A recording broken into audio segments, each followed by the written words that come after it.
went to one of the experts at Wayne State's Mike Ilitch School of Business, who also happens to know herself what it's like to be a working mom.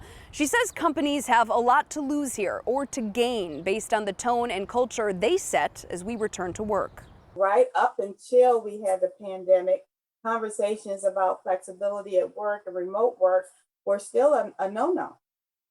So this pandemic has really it squashed that argument. Dr. Bertie Greer is the Associate Dean of Strategic Planning at the Mike Ilitch School of Business.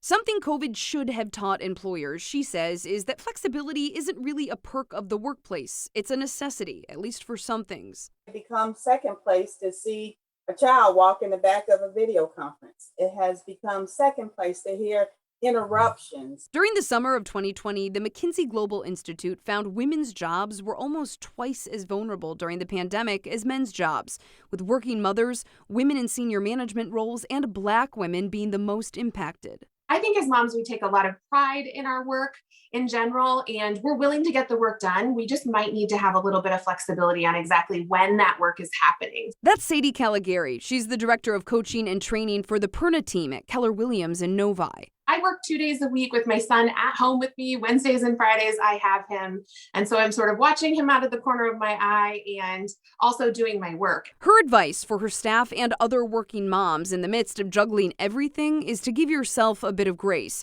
Put in 100% while you're working. And when you're home, do the same thing for your family. Put your phone to the side, right? Be 100% present. That may mean blocking off your calendar on your off hours. And this might sound like the last thing an employer wants to hear, but this isn't just about morale. It's about profitability too, Dr. Greer says. Turnover is expensive. Data shows that inflexible work cultures have contributed to some women having to choose between caring for a loved one or family member or keeping their job.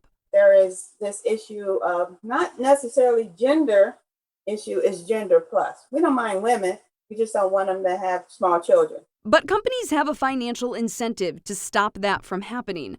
McKinsey Global also found that companies with gender diversity in their leadership teams were 25% more likely to be profitable. We got to work with our employees.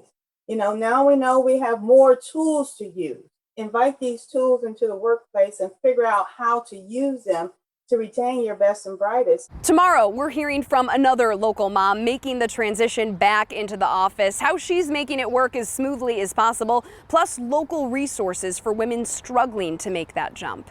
I'm Jen Shantz reporting in Detroit for 7 Action News.